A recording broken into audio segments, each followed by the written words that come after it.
បាទសូមគោរពជំរាបសួរពុកម៉ែបងប្អូនទាំងអស់គ្នាបាទសម្រាប់វីដេអូមួយនេះដែរគឺសូមផ្ញើជូនដល់បងប្អូនជាពិសេសសម្រាប់បងប្អូនដែលចង់បង្កើតប្រាក់ចំណូលលក្ខណៈគ្រួសារដោយការចិញ្ចឹមកង្កែបណាបាទសម្រាប់ការមុខរបរចិញ្ចឹមកង្កែបនេះដែរគឺយើងមិនមានភាពស្មុគស្មាញឬក៏រញ៉េរញ៉ៃអីច្រើនទេបងប្អូនបាទគឺវាងាយស្រួលមែនទែនហើយចំពោះការចំណាយដើមទុនក៏មិនច្រើនប្រហែលដែរបាទអញ្ចឹងបើសិនជាបងប្អូនចង់ចាប់ផ្ដើមដំបូងពីយើងចិញ្ចឹមតិចសិនណាបងប្អូនបាទលក្ខណៈ1តង់2តង់3តង់1អាង2អាង3អាងសិនទៅបាទហើយចំពោះការចាប់ផ្ដើមដំបូងបងប្អូនទាំងអស់គ្នាមិនបាច់ចាំទៅចំណាយទៅលើការរៀបអាងទឹកឬក៏រៀបលក្ខណៈចាក់សាបចាក់អីទេបងប្អូនបាទចាប់ផ្ដើមដំបូងគឺបងប្អូនគ្រាន់តែជីកជាដីជំរៅយើងថាជំរៅមិនដល់កន្លះម៉ែត្រទេបងប្អូនជំរៅវាបាទហើយចំពោះការតតឹងបណ្ដោយរបស់វាគឺបងប្អូនមើលទៅតាមស្ថានភាពដីជាក់ស្ដែងទៅបើដីបងប្អូនធំទូលាយបងប្អូនអាចពង្រីកវាតាមនឹងទៅបាទហើយយើងដាក់ជាតង់ក្រាលតង់កស៊ូពីក្រោមក៏បានឬក៏យើងមិនបាច់ក្រាលតង់កស៊ូពីក្រោមក៏បានដែរបងប្អូនបាទហើយចំពោះការពាត់ឈឹបពីខាងវិញគឺឈឹបក៏យើងមិនចំណាយច្រើនដែរគឺតា50-60ម៉ែត្រអីហ្នឹងគឺយើងអាចពាត់បានដែរបងប្អូនបាទត្រឹម1ទ្រុង2ទ្រុងបាទហើយចំពោះកូនវិញបើសិនជាបងប្អូនយល់ល្អបងប្អូនជ្រើសរើសពូជ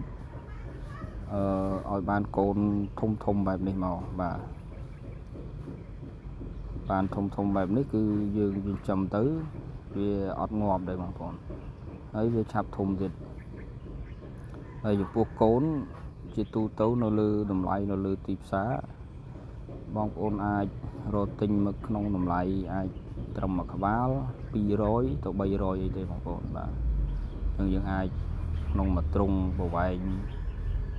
3ម៉ែត្រទៅถึง2ម៉ែត្រអីហ្នឹងបងប្អូនអាចដាក់បាន1000កូនទៅ2000កូនអីហើយបាទហើយសម្រាប់ចំណីវិញក៏យើងពីទូចមកក៏យើងវាមិនសូវឲ្យស៊ីជាច្រើនប្រហែលដែរបងប្អូនបាទមកត្រឹម1បីអីយើងអាចឲ្យស៊ីចូលកន្លះខែចិត្ត1ខែពីទូចទេបាទប៉ុន្តែដល់ពេលធំវាអាចស៊ីច្រើនជាងហ្នឹងបាទហើយរយៈពេលនៃការចិញ្ចឹមតាំងពីយើងទិញកូនមកដល់ពេលយើងប្រមូលផលណាបងប្អូនអាចបើយើងទិញបានកូនធំស្រស់ល្អបែបនេះ